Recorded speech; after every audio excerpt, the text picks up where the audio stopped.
Hi friends, good morning to all. Welcome to my channel Rupa Naidu lifestyles. అందరూ ఎలా ఉన్నారు friends? బాగున్నారా? నేనైతే ఈరోజు ఒక మంచి రెసిపీతో మీ ముందుకు వచ్చానమాట.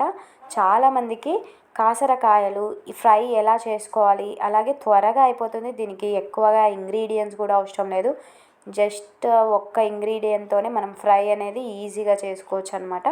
ఇంకెందుకు ఆలస్యం, చూసేయండి. మనకి అవతల యువతల సైడ్స్ అనేవి ఇలా జస్ట్ చించుకోవాలన్నమాట. మనకి ఎలాంటి నైఫ్ అవసరం లేదు. జస్ట్ అలా అంటేనే కట్ అయిపోతాయి. సో అలా ఒలుచుకున్న కాసరకాయలను నెక్స్ట్ దీనిని మేమైతే చిన్న కాకరకాయ లేదా అడవి కాకరకాయ అంటాము. అత్తమ్మ వచ్చేసి కాసరకాయలు అని చెప్పిందనమాట. సో నేను కూడా అదే ఫాలో అవుతాను. కాసరకాయలు మనము ఒక బౌల్ తీసుకొని అందులో తగినంత ఆయిల్ వేసుకోవాలి. తర్వాత పోపు దినుసులు వేసుకోవాలి. నెక్స్ట్ వచ్చేసి ఆనియన్, కరివేపాకు, ఎండుమిర్చి 3 కలిసి ఒకటేసారి వేసుకోవాలి. వేసుకున్న తర్వాత మనము చూపిస్తున్న విధంగా మనము ఫ్రై చేసుకోవాలన్నమాట. ఫ్రై చేసుకున్న తర్వాత మనం ఇందాక ఒలుచుకున్నాం కదా. సో ఈ చిన్న కాకరకాయలను పక్కకు పెట్టుకోవాలి. నెక్స్ట్ వచ్చేసి ఒక చిన్న మిక్సీ జార్ తీసుకొని మనము కారం, ఉప్పు, అలాగే ఎల్లిపాయలు వేసుకోవాలన్నమాట. నెక్స్ట్ వచ్చేసి తొక్క తీయకూడదు, చాలా బాగుంటుంది.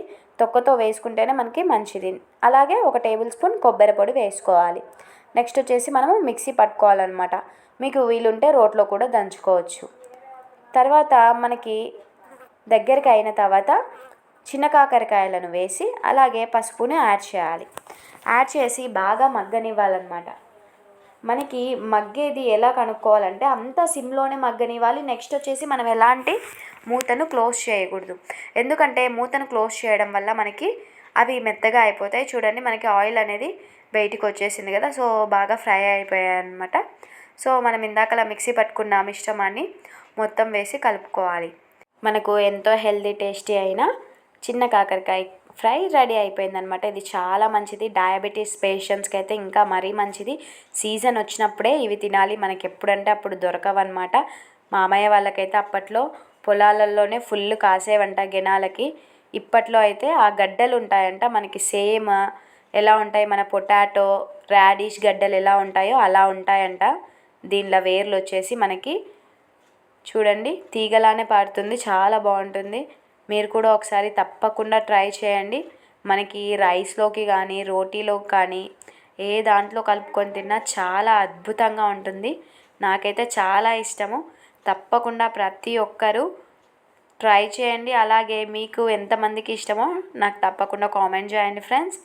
ఇలాంటి మరెన్నో వీడియోస్ కోసం తప్పకుండా రూపా నాయుడు లైఫ్ స్టైల్ ఛానల్ని like, share and subscribe. Thank you for watching friends. Keep supporting me. Bye bye.